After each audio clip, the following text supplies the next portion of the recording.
So, welcome to the Ramos Law Difference Makers podcast. Today, I have as a guest Michael Kaplen from the law firm of DeCaro and Kaplen, senior partner, New York City. We're going to interview Mr. Kaplen today. He has got a very, very impressive background, and I am excited to speak with this guest. Mr. Kaplen has a very strong practice in traumatic brain injury, from what I understand, as well as medical malpractice. Such a strong practice. And Mr. Kaplen, I'll talk to you more about this here in a minute. Do you mind if I call you Michael? Please. Great, good. And please call me Joe throughout as well. We don't need that doctor word used today with me because we're probably going to get that a lot in our discussion. But from what I understand, named a New York super lawyer for the past 14 years, top 100 trial lawyers in the state of New York City, professor and lecturer at the George Washington University Law School, and also even was appointed by President Obama, as I understand, to a committee to serve as part of a summit where they talked about brain injury. And so I could go on and on and on, but our whole podcast would be these incredible accolades and history and past you have. So let me just start with first, thank you so much for joining us today. So happy. I appreciate you inviting me, Joe, and I look forward to our discussion. Well, thank you. This discussion is particularly interesting to me because, of course, as a medical doctor and an attorney myself, I am very into the medical aspects of it. And I know that attorneys that practice at your level, doing what you're doing in the area of traumatic brain injury, medical malpractice, you really should have your honorary medical doctorate. I've worked with a few people who really become excellent in their fields like you, and I'm always very, very impressed at your knowledge. And today I'd like to go into a little bit about traumatic brain injury. Before we do that, I want to ask you a little bit about yourself. Tell me about your course, and if you don't mind, just a couple minutes here on how did you end up in law to begin with? Well, my path to law, like everything else that we do at lawyers, sometimes takes many interesting twists and turns. And you're going to laugh when I tell you that I thought when I started college that I wanted to be a doctor.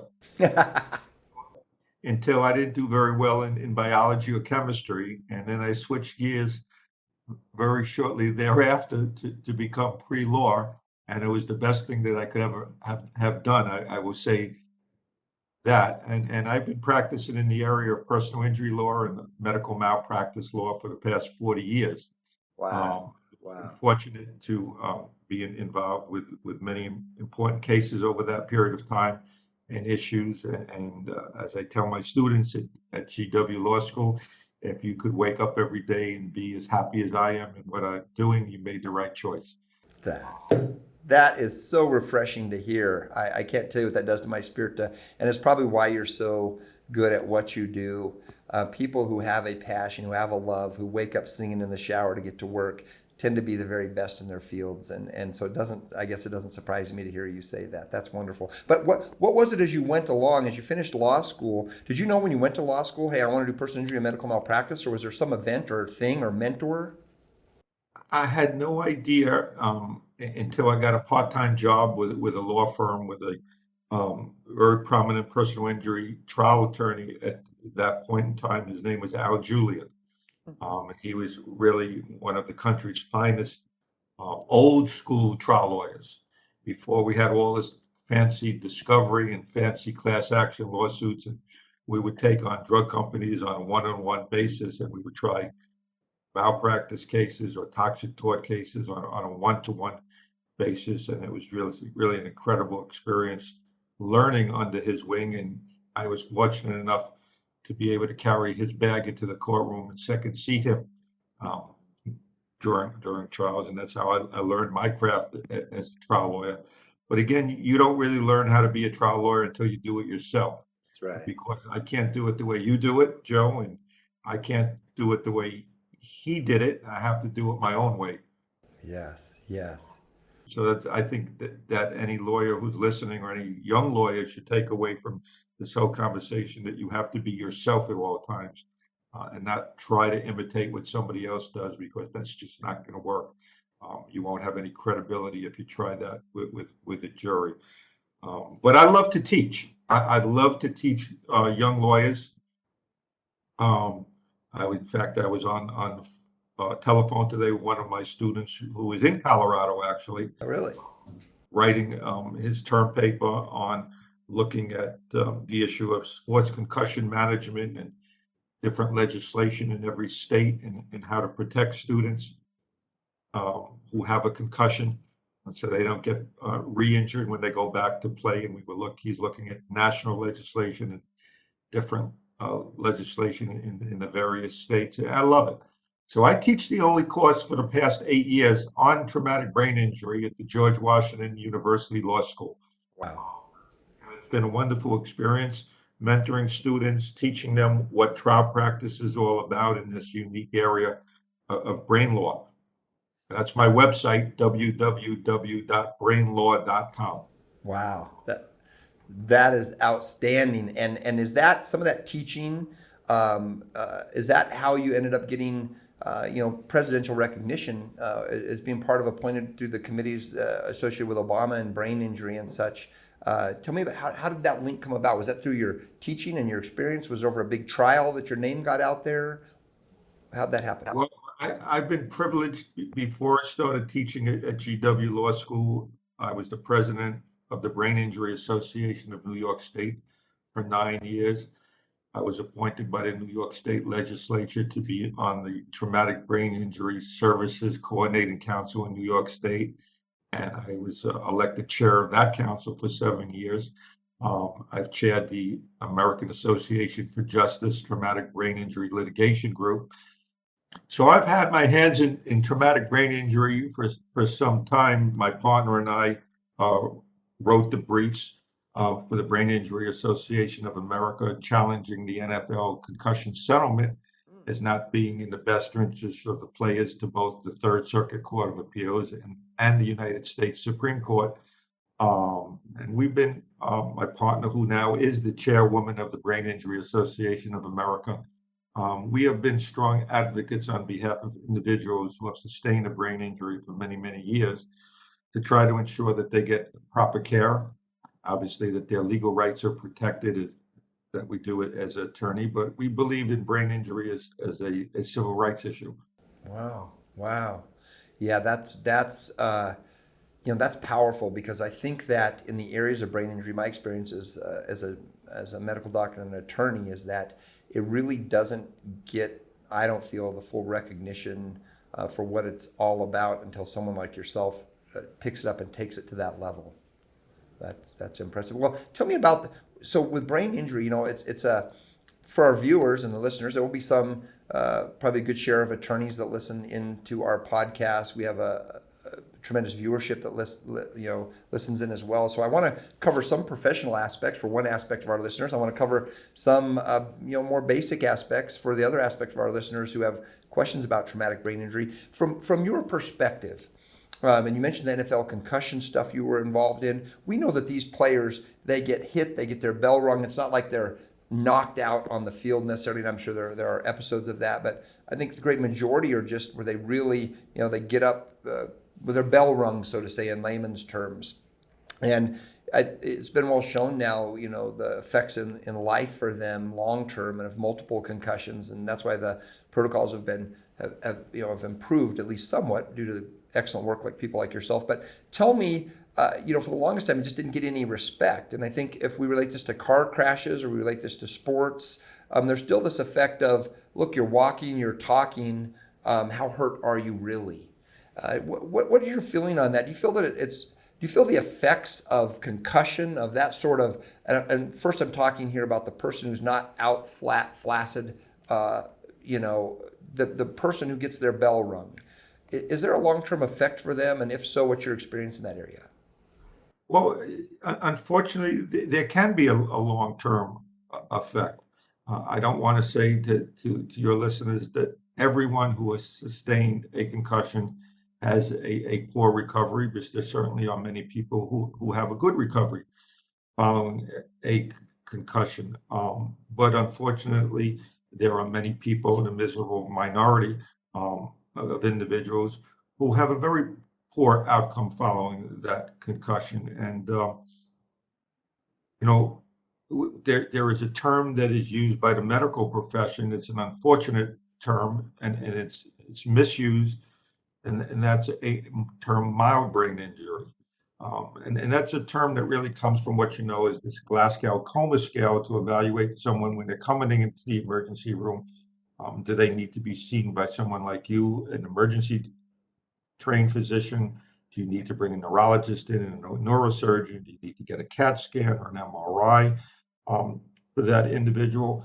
But the term is carried forward with individuals over the course of their medical care and anything else that takes place following that brain injury that has very bad connotations, because there is nothing mild about a mild brain injury if it's your brain. That's right.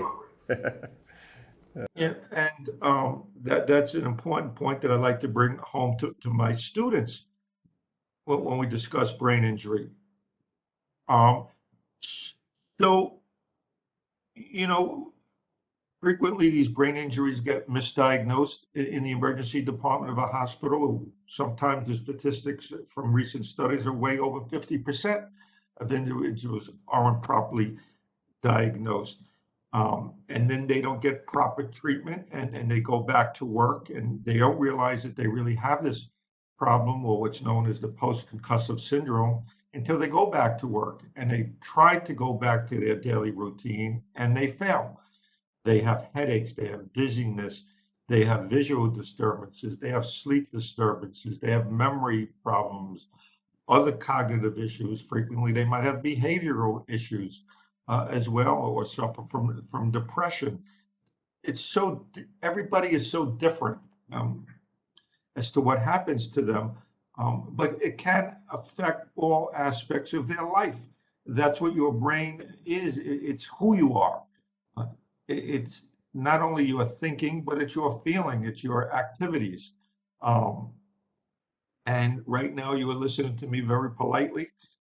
But if you had a brain injury, you might not have that break.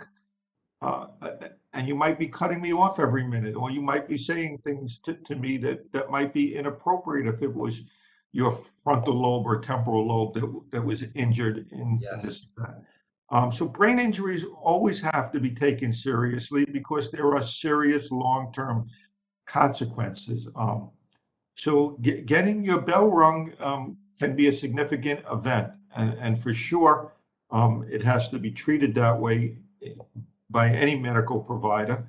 And for sure, and we started this conversation talking about the world of sports, you want to make sure that someone doesn't go back to play prematurely and suffer the long-lasting effects of what you know is the second impact syndrome, Yes. which could have even deadly results for that individual, unfortunately. So there are a lot of implications to this, both in general, with children going back to school. There are educational issues that we have to confront. It's not just going back to the playing field, it's returning to the classroom, what kind of supports they need following a concussion.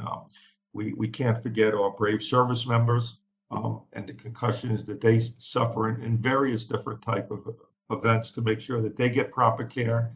And unfortunately, what we see with them in the military is um, something called a less than an honorable discharge. And one of these service members has problems resulting from a concussion, including behavioral problems. They're no longer fit for duty, and our Army wants to get them out. And rather than providing them proper treatment, unfortunately, and medical care, they convinced this young 19-year-old man to take something called less than an honorable discharge, Wow. rather than face perhaps some disciplinary proceedings in the Army. Um, and then they find that they're no longer eligible for care under the VA system. So not only do they have a brain injury caused by their active duty status, but now they can't get proper care. So we have a long fight trying to convince the military to change that status for them. And as I said, it's an brain injury, which affects all aspects of our lives. Um, we know that a brain injury happens in this country, according to the Centers for Disease Control, every 9 seconds. Someone in the United States will have a brain injury. Wow. know that there are over 5.2 million Americans living right now with a long-term disability as a result of a brain injury. We know that brain injuries affect a significant uh, portion of the elderly population when they fall and they strike their head. Yes. And that brain injury goes unrecognized in the emergency department because somebody is looking at a fractured hip, per se. We know, unfortunately, in the area of intimate partner or domestic violence, that primarily women, but also men, um, the victim, 90% of victims of domestic or intimate partner violence have sustained a head injury. Wow. Incredible statistic. Surprising thing is nobody is looking at in the emergency department um, to determine the extent of that head injury and that concussion at all. These women are getting thrown up against the wall. They're getting choked. Their head is being pushed into the mattress. They're getting shaken. They're getting struck, unfortunately.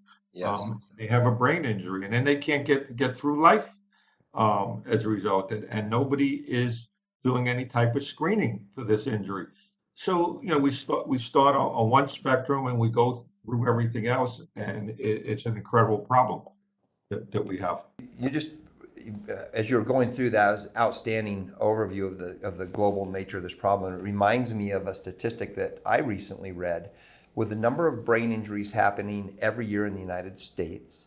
I think it was nearly 300,000 of people that were hospitalized. This is hospitalized brain injuries. And some other statistics they gave. I remember the one that struck me was they said every 10 years you make or fill a city of brain injured people the size of Detroit. Every 10 years, every decade, we form another city of brain injured people that size. And that was something that, to me as a physician, I went, wow, because I've seen so many brain injuries over the years myself that I've treated medically. And then, of course, transitioning that into the law firm brain injuries, we take care of ourselves here. That's an overwhelming number. Now, the other thought that you brought up as you were speaking there, you went through some of the effects on life and what these people live with. And I think we all know that, people sometimes develop an anxiety or a fear or difficult communicating or maybe agitation. Memory may be a little slowed, cognition may be a little slowed, the ability to function on a certain level may not work as well. Music or noises may be irritating. There's all of these things. Now, let's shift to the attorney mode here for a second, because this is something that we face in our firm, and I'm really curious how someone like you as a leader in the field deals with this. And what happens when you go to trial on a brain injury case and you walk in and your person walks in the room and they're not tipping in the room, they're not coming in a wheelchair, they smile at the jury, they sit down, they look pretty good. And then you get them on the stand and you get their significant other on the stand or you get their doctor on the stand, and we start to go over some of these things about agitation or anger outbursts or different things. And the person sits there through a trial of a week or whatever, and they don't have any of these outbursts, and they communicate clearly, and they smile at the jury every day, and they're pleasant. And the jury doesn't see. They don't see brain injury. It's not, with a fracture, you can put the picture up on the board. And obviously with some brain injuries, now this is different. We can put up a CT or an MRI, and we can show a subdural or an epidural, or try to show them some diffuse axonal shear or something. But ultimately what happens is that we have a very injured person whose life is greatly affected, but they look pretty darn good. And then if you start trying to get these other facts out about their agitation or anger or behavior changes or sleep difficulties, they start to sometimes sound like a whiner and complainer. How do you, when you present these brain injury cases, and again, this is a question I think maybe some of our attorney viewers may be more interested in, how do you present that where you get across who they are without making your client sound like a whiner and a complainer? Well, the first thing is we have to understand why is that we have this perception.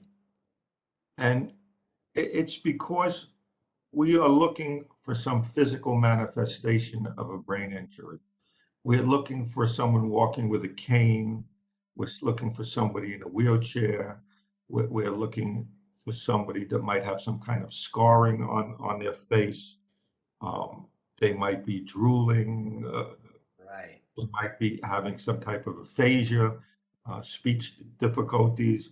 And you're not going to see that with a brain injury because it's an invisible injury.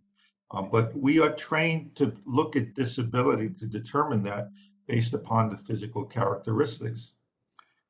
So a person with a brain injury doesn't need a wheelchair or a cane. What they need is another brain, Yes. and you can't see that. Right. And I think we have to make the jury aware of that, um, and aware of the fact that we've been indoctrinated through movies and TV shows that we see that you could get punched in the face and you could be fine. You could fall and you hit your head, you could be fine. The Three Stooges, they get hurt all the time. The Roadrunner gets hurt all the time. Rocky gets hurt all the time. Nothing happens to these people, but Right. that's not what happens in real life. So to answer your questions, we're going to do two things. The first thing we're going to do as trial lawyers is we're not going to have our client in the courtroom. I don't have my client in the courtroom Yes. for the simple reasons that you've mentioned. They look too good. And the jury is going to be looking at them every day, trying to figure out what's wrong with them. And they're not going to see anything wrong with them. So they don't belong in that courtroom. They don't belong in the courtroom, though, for another important reason, which I tell the jury about. It's not healthy for them to be in the courtroom. The reason it's not healthy for them to be in the courtroom is because what we do in the trial is we focus our attention not primarily upon what you as a medical expert is going to tell this jury about my client, because for every expert that I get who's going to lay out what's wrong with my client, the defense is going to get the best doctor that money can buy. You know what that oldest profession is, to Yep. say there's nothing wrong with my client. Yes. So it's going to be like a he said, she said. Who are you going to believe? I don't believe in focusing my case on that, although it's an important part of a case. I believe in focusing on my case on what we call before and after witnesses. People who knew my client before this event took place and can compare my client to how they are acting and behaving after this event took place. And I don't care if it's the person who owns the local grocery store, and I don't care if it's the priest or rabbi who could talk about my client, and I don't care if it's the employer who could talk about my client because they can't give them new tasks to do, or the coworker who says that now my client is just a miserable son of a bitch, or the neighbor who could talk about my client. I need as many of these before and after witnesses that I could put on the witness stand to explain to this jury the changes that have taken place in my client since their brain injury. Wow. That is such a great approach. That's how I bring this case home. Wow, that is, yeah, that is powerful. The first point you brought up about juries looking at your client for the entire week and trying to figure out what's wrong with them is so true. It doesn't matter sometimes what experts you bring in or what their credentials are. Sometimes the jury, well, not sometimes, most of the time, it seems to me the juries want to form their own opinion, and sometimes they'll agree with your experts and sometimes they won't. We just had a record judgment entered here in our firm. We had a $28 million brain injury damages judgment entered, and then with interest it'll be about 35 million, and that was about 2 weeks ago. But in that particular case, we had, it was one of the easy, if you want to call it that, injuries to show. We had a client who had been attacked with a baseball bat and had multiple skull fractures, edema, craniotomy. They elevated, for the listeners, a craniotomy, of course, is typically taking an area of the skull and putting a hole through it to allow pressure off of the brain. Sometimes you release blood that way. And so anyway, our client had that, and so going in and showing those injuries, of course, was easier. But here's the interesting thing about it. Our client had an incredible, remarkable outcome. I mean, one of those turnarounds that where she just really did well by God's grace. And she looked pretty good. Now, granted, you can't have those type of brain injuries and be normal again ever, but she looked pretty good. And we ended up getting a big judgment on this case because of the nature of the injuries and the pictures we could show, and her visible and present deficits. But I'll tell you, we've had other clients that have had just really horrific injuries with really poor outcomes who don't get that type of money because we don't have that gruesome picture, that great story, that long rehab period. And that's a challenge. I think it's a real challenge because our clients will sit here, and I'm curious if this is your effect. Your clients will sit there and their family, their spouse or significant other will tell you how much different life is on cases where you don't sometimes have that other hard evidence to grab a hold of. And so I really like those pearls that you gave there with not allowing a jury to pass judgment, and then finding those before and after witnesses that are very real that will help you share that story. Now, that may have sparked some thoughts from you, but I want to push this ahead to one other aspect of this. So you go in with your before and after witnesses, and then you're typically trying to prove up some sort of future medical care as part of your damages, maybe some sort of impairment as part of your damages.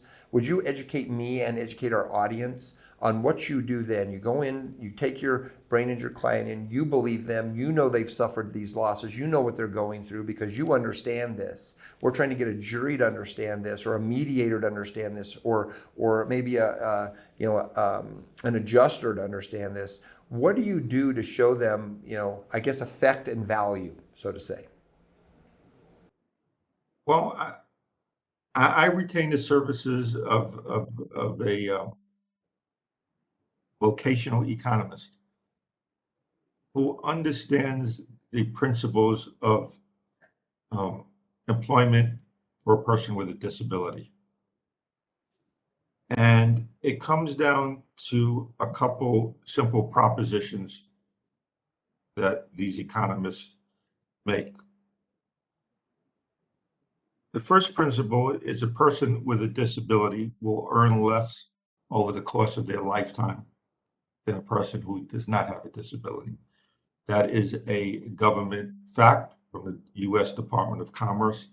I don't care about the Americans with Disability Act. I don't care about the protections that a person is entitled to. The fact is they will earn less over the course of their lifetime than someone without a disability.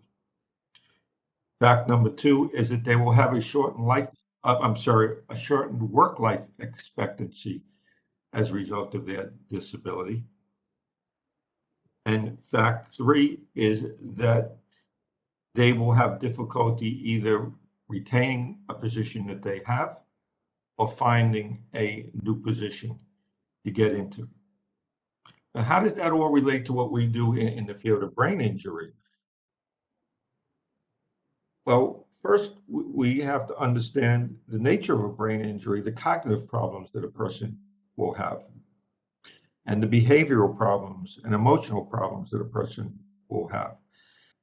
And we have to ask themselves first, will they be able to keep the job that they have because of this?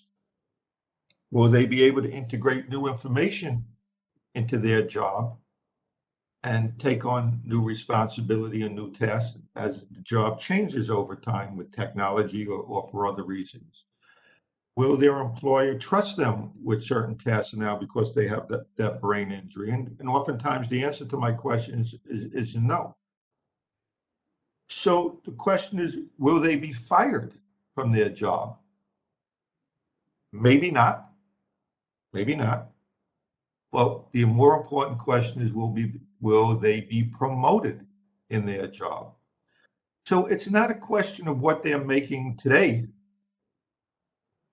in terms of loss of earnings, because loss of earnings should not be measured, and it's not measured in the state of New York and most other states, by what you're earning, what your loss of earnings is today. The true measure of damages is your lost capacity to earn in the future.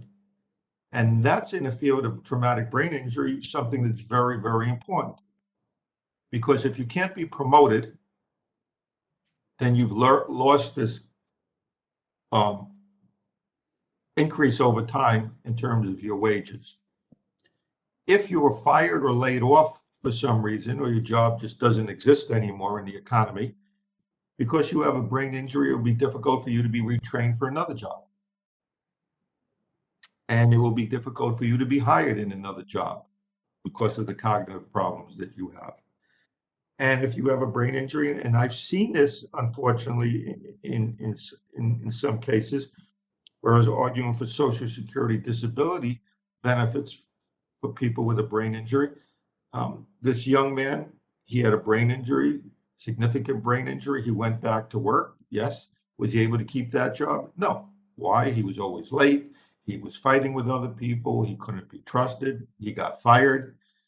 Got another job? Yes. And I'm not talking about a job at a university level. I'm talking a blue collar type of job. Was Yes. he able to keep that second job? No, for the same reasons. He got a third job, and then I could go on and on. And Social Security Administration said, well, he's employable. Look at all the jobs he had.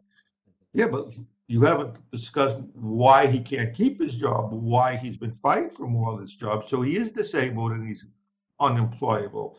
So you have to look at this in a very different way when it comes to a brain injury. It's the capacity to work and earn income. And in all types of injuries, especially in brain injury, a brain injury can happen to anyone, anytime, in any place, at any age. So if I cut off your earning capacity now as a young person at the age of 22 or 23, or my law students, if when they just get out of school and start working, they haven't achieved all that they would have achieved in their career path. They're at the beginning of their career path. And principles of vocational economics talk about different stages in one's career path. The upward progression, the middle progression where it gets stabilized, and then the downward progression when you're approaching retirement age. So it's important to look at where somebody is in this career path to judge what their future loss of earnings might be. This gets a little sophisticated, but Yeah. it's really important to maximize the earnings for them. And of course, we have other damages as well. In addition to loss of earnings, we need a life care plan because the cost of taking care of a person with a brain injury is substantial. And we know it's just, there are other associated costs. Of brain injury now is recognized as an injury that might affect the entire body. Yes. So it's just not confined to the brain. There are other issues that are going to come up as a result of that brain injury as one ages that you have to consider. So in addition to a vocational economist, I will also retain the services of a life care planner to understand future damages that my client might have moving forward. No, Those are the important concepts. now, yeah, those are tremendous pearls on the legal side for any of the attorneys listening regarding, critical aspects to building that future plan, for your injured client. Let me ask you about the difficult expert, the doctor here. Let's relate to. I want to hear how you deal with the doctors on this, and then you might be able to give some tips here to both injured people and their families, as well as tips to attorneys. In fact, for our doctor listeners out there, you may even share something here that may help them. And here's what the question is that you could answer, and that is, frequently with the medical doctors, they like to see the glass half full, not half empty. They like to tell their patients, "You're going to do great. Give it time." And to encourage them. And I've done that for years as a doctor. You never tell them, "Oh, you're screwed for life. I doubt you'll ever concentrate the same. You're probably always going to be an irritated bastard to your family." We don't ever say that, right? So we're always giving them this glass half full approach. And then you get the doctor into trial, the treating physician. This is not our hired expert. The hired experts are much different because we get to collaborate, and they tend to be educated in the finite aspects of the literature. They tend to collaborate with us on where we're going, and then we tend to be able to get out those points that are real that would affect the person. But with the treaters, it's a little different. With the treaters, what happens is you get the doctor in deposition and you say, "Now, doctor, isn't it true that they'll probably never achieve the level of function in their job they would before. And the doctor's answer frequently is, well, I can't say that. That's, some people, and then they give you this kind of sort of answer. Some people recover fully and do well, and some people don't, and it's really hard to say, and I would never say that they don't stand a chance at that. And they give you this lukewarm answer. It's not that they're trying to necessarily hurt their patient or your client, but they just won't take that rock hard stand like an expert will. And so I'm differentiating a treater from an expert here. So what do you do with those doctors that give you this lukewarm answer when you're pinning down these things like, the vocational future for them, the promotion future for them, the, how they may have done. And the doctor kind of gives you this, well, you're speculating here type answer. How do you deal with that?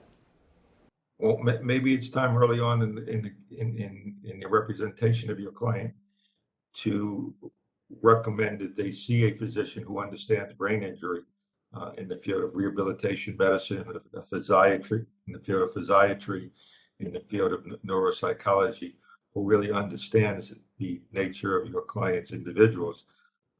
Injuries and disability, and there's nothing unethical about recommending a physician to your client to avoid this problem. But listen, when I go in to see a physician that I don't know, I've never met, I don't presume for a minute that they know everything about brain injury.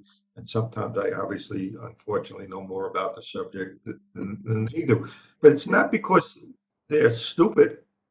It's because they just haven't been trained in this area. I mean, brain injury is not something that was taught to them in medical school when they were getting educated to become physicians. If they're not in the field of neurology, they're not picking up the journals to read about what you and I know about takes place in these individuals. So I prepare a loose leaf book with some of the leading articles in the field. I take a chapter from some of the leading textbooks on traumatic brain injury, and I just put it in a loose leaf book. I give them booklets, facts for physicians from the Centers for Disease Control. Now, they can't look at me and say, Kaplen, you just, giving me a loaded deck here. This is coming from the Centers for Disease Control. This is what the Centers for Disease Control says about it. And I don't ask them to read it when I'm there, and I don't tell them what it says. I just leave it. And I say, please, if you'd like to look at this before your deposition. And they're going to look at it because they know themselves that they have no idea what they're talking about. So they're not going to tell me that.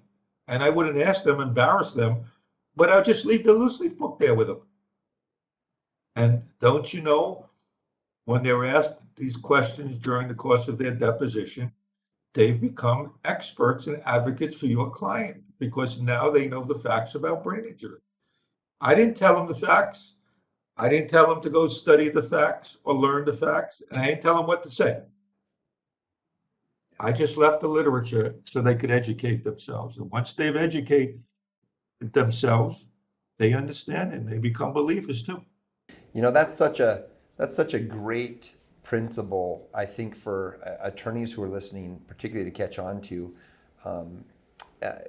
You do the work, and that's what makes you different in your practice from many others. I mean, I'll just make this assumption that I know to be true because I've testified as an expert over 100 times, and it was testifying as an expert that led me to my interest in law and to make sure that people were adequately represented. And I would work diligently on the cases because I cared about the people, and I would look up the literature because you're exactly right. I knew I was going to be asked things that I didn't know that much about. I knew enough to treat people, but I didn't know the finite details of. And I would try to study and make myself an expert. Occasionally, and of those depositions, it would be 1 in every 10 or 15. I would run into somebody like you, somebody who cared so much that they did the research, they did the work. And it speaks volumes about you and your practice, and it doesn't surprise me that you are where you are throughout your career with all these things we spoke about when we started this, with president, being on committees associated with the president, being a teacher at a major, university law school, representing people with brain injury where you've been put on state task forces and and in with medical professionals, because ultimately what you just said is you did the work. You did the work to know it yourself and to present it to them. And that's real. I think it's a real differentiator from top tier attorneys. And I'm speaking as a physician who's been deposed by them and people who are just there to kind of go for the ride and see if they can get the case to settlement.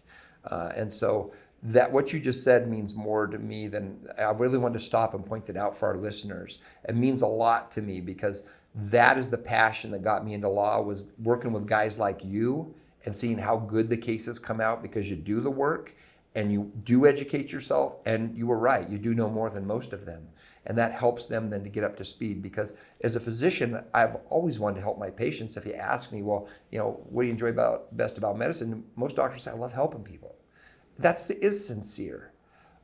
But you need to help them in this way too. You need to help them to the finish line. I think that what the physicians who are listening to this need to hear is that we're charged, people like myself and Mr. Michael Kaplen, our guest here today, who's an expert in traumatic brain injury as an attorney. We don't have a duty just to help people to, hey, here's a check and have a good life. We have to deal with them for the rest of their lives. We have to deal with them into the future and make sure they're taken care of and that they're adequately compensated with something to take care of those lost wages, to take care of those lost promotions, to take care of that loss in potential achievement. And the physicians can help by educating themselves, working with the attorney to say, listen, we're not trying to lie, steal, or cheat here. We just need a fair representation, because our job doesn't end today. It doesn't end at discharge from the hospital as a physician. It doesn't end at trial verdict for an attorney. We're charged with this higher level of care and responsibility that weighs on us. I think you would agree, weighs on us for years to come. We always go, God, I wonder how that person's doing. Yeah, I'm really, I just think that that's a critical aspect to what we do, and I'm just so happy to hear you say that. I want to back up just a little bit. There's something I wanted to go over today that's a tougher area of brain injury, and it's just this whole word concussion. And you and I touched on it. We touched on it when you said a term that shouldn't be used, which is mild traumatic brain injury. And I frequently hear, we're told by adjusters, they've been given one statistic. 85 to 90% of all people with concussion, recover fully, and they recover fully within a year. It's like that's the only, somehow somebody released that to the insurance company from some article somewhere, and that's their, if you have a concussion, your case isn't worth anything. And now, granted, as I told you, we have in excess of $30 million from somebody who had exposed fractured skull.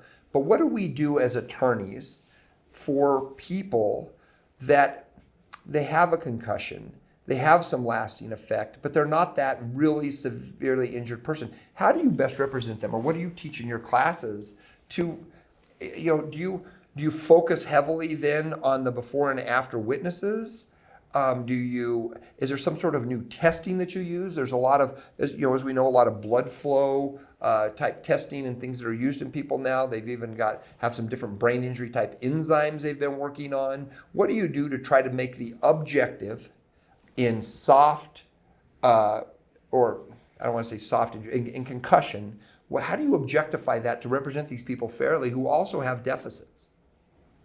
Well, you raise a very important issue because it is very difficult in the case of a concussion and the post-concussion syndrome to find any objective evidence of brain injury on testing. Yes. From the aspect of neuroradiology. The CAT scan is going to be normal. The MRI scan most likely will be normal. And that's because these tests just are not sophisticated enough to pick up the microscopic changes that take place in the brain, the stretching and tearing of these nerve fibers. They can't pick it up on these tests. So we can't put up a model or a blow up like you could do in the case that you described to show the actual injury to the skull or the brain initially for the jury. We have neuropsychological testing, which is some objective evidence of the brain injury that we will use. We will always send an individual to a neuropsychologist to have that battery of neuropsychological tests to objectively show a brain injury, and that's acceptable. Um, but now we're still looking for some type of an image to show the jury that they could see here. See, you could see the brain injury. And until now, we were very limited in what was available to us. We could send someone for a PET scan, Yes. PET scan, and we're going to look at not the structure of the brain, but how the brain functions, which would be one indication of that they have an injury. There now are tests called DTI, diffusion tensor imaging studies, that will look at the water molecules in the brain to see how they are diffusing or moving around, to see if there's any disruption of the axonal fibers in the brain. But that still is a controversial test in terms of admissibility. I think it should be admissible. I think it's ready for prime time, but there are defense attorneys and defense experts who will argue against that. Um, but the danger that I see, quite honestly, in trying to do that using these PET scans or DTI studies, which is one approach to this, is if the fight becomes whether or not this test accurately shows the injury, um, and whether or not this test is ready for prime time, and that is what the jury is focusing on, you might lose your case if Right. they don't value these tests. Yes. So I again say that the best evidence of the brain injury, the best evidence is life. And what's the best evidence in life of a brain injury? It's the before and after witnesses. You could say whatever you want, but when I bring that employer into courtroom and he or she testifies how this man or woman is different now at work,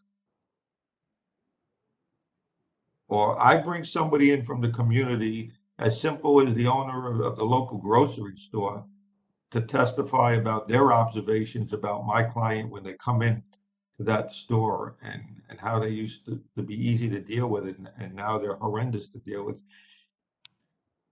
Knock your socks off. You can't cross-examine that person. It's just impossible. They're just telling you the truth. They're just telling you what they see. Yes. No, I mean, Yes. there's just no two ways about that. So to me, those are the most important witnesses in a brain injury case, plain and simple. Wow. Wow. Everything else to me is just window dressing. That is so awesome. I really appreciate and respect that. It's just what a real way to practice law. It just takes the stigma off. What we do. I think that maybe because of some of the ads some people run with, I'll get you money. I got this much money. I don't know how you have it out in New York, but there's a lot of advertising here where personal injury attorneys advertise money, money, money, money, money. Now, it's not our model here at Ramos Law, but it's out there. And I think that the juries start to see, and maybe it's when we're trying to bring in the subjective evidence of, PET scans, DTI, SPEC scans, all these things, they're almost looking for, is he looking for money or is he looking to really show me something? I think with what you've said that just really is powerful is listen, you bring in real people, you put on real life. You use that, I wrote it down as you said it. The best evidence of brain injury is life. And, that's not this stigma that personal injuries have somehow, injury attorneys have somehow developed of money, money, money. That's real, that's life. And you're not trying to fool anyone when you bring in someone from the community, when you bring in, someone they're working with, as you said, when you bring their life into this, then it gets down to that question, how much do you value life? And that then becomes, kind of so to say what a case is worth. And I just really like that, what you said. I wanted to repeat that for our listeners.